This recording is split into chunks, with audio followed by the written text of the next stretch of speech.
ጤና ይስጥልን። ሰላም በኢትዮጵያና በመላው ዓለም ላላችሁ የተከበራችሁ ተመልካቾቻችን፣ ተቀዳሚ መረጃ የዕለቱን ለእናንተ የመረጥነው መረጃ ይዘን ቀርበናል። አብራችሁን ቆዩ። ስስ ፌስታልን መጠቀም የሚከለክለው የአዋጅ ማሻሻያ በፓርላማ የህዝብ ውይይት የተፈጻሚነት ጥያቄ ተነሳበት።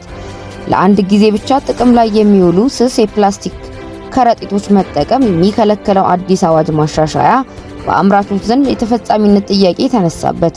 የአካባቢ ጥበቃ ባለስልጣን በበኩሉ የፕላስቲክ ከረጢቶች በሌሎችም የአፍሪካ ሀገራት መታገዳቸውን በመጥቀስ ወደ ኢትዮጵያ ሲመጣ አዲስ የሚሆንበት ምክንያት የለም ብሏል። ስስ የፕላስቲክ ከረጢቶች ክልከላ ጉዳይ ያነጋገረው መጋቢት 17 2017 በህዝብ ተወካዮች ምክር ቤት በተካሄደ ይፋዊ የህዝብ ውይይት መድረክ ላይ ነው። ውይይቱ የተጠራው ባለፈው ታህሳስ ወር መጀመሪያ ለፓርላማው በቀረበው የደረቅ ቆሻሻ አያያዝና አወጋገድ የአዋጅ ረቂቅ ማሻሻያ ላይ የህዝብ አስተያየትን ለማዳመጥ ነበር። በፓርላማ ለውይይት የቀረበው ማሻሻያ ለ13 ዓመታት በስራ ላይ የቆየውን አዋጅ የሚተካ ነው። ነባሩን የህግ ማዕቀፍ ማሻሻል ያስፈለገው በደረቅ ቆሻሻ አያያዝና አወጋገድ ዙሪያ የሚታዩ ችግሮች ለመቅረፍና የህግ ተጠያቂነትን የሚያስከትሉ ተግባራትን ተከትሎ ለማስፈጸም በማሰብ እንደሆነ አዲሱን አዋጅ ለማብራራት የቀረበው ሰነድ ያስረዳል። የህዝብ ተወካዮች ምክር ቤት የውሃ መስኖ፣ ቆላማ አካባቢና የአካባቢ ልማት ጉዳዮች ቋሚ ኮሚቴ ባዘጋጀው በዛሬው ህዝባዊ የውይይት መድረክ ላይ የተሳተፉ አምራቾች በአዋጅ ረቂቁ የተቀመጡ ክልከላዎችን ተፈጻሚነት የተመለከቱ ጥያቄዎችን አንስተዋል።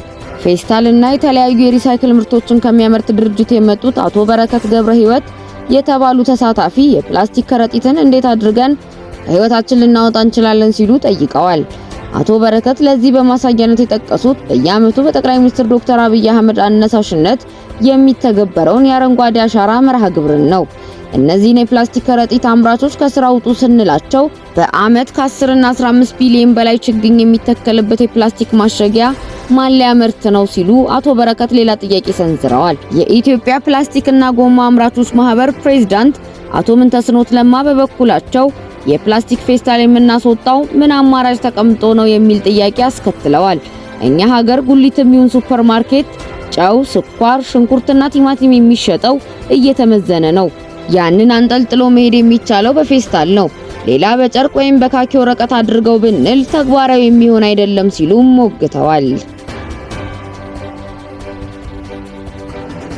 ከኢትዮጵያ ወንጌል አማኞች ቤተክርስቲያን ለቀረበበት ቅሬታ ነብይ እዩ ጩፋ ምላሽ ሰጥቷል። ነብይ እዩ ጩፋ በምላሹ እንደዚህ ብሏል። አንድ ነብይ በፓትሮል መታጀቡ አይግረማችሁ። መታጀብ ከፈለጋችሁ ስራ ስሩ። የክርስቶስ አገልጋይ መጣ ሲባል ማርሽ ባንድ አይደለም ካላንደር ሁሉ ሊዘጋ ይችላል ብሏል። ብታምኑም ባታምኑም በኢትዮጵያ ምድር በራሳቸው ጄት እየተንቀሳቀሱ የሚያገለግሉ አደገኛ ሰዎች ይነሳሉ ያለው ነብይ እዩ ከዚህ በኋላ የሚኖሩ ፕሮግራሞች ከዚህ የበለጠ ይሆናሉም ብሏል። በመጨረሻም የበሻሻው አብይንና የሾላው ነብይ በተራ ጫጫታ አይጠፉም ሲል መልእክቱን ማጠናቀቁን ተመልክተናል። የደቡብ ሱዳን ፕሬዝዳንት ሳልቫኪር የረጅም ጊዜ ተቀናቃኝ የሆኑትን የአገሪቱ ተቀዳሚ ምክትል ፕሬዝዳንት ሪክ ማቻር በቁም እስር ላይ እንደሚገኙ ፓርቲያቸው አስታወቀ።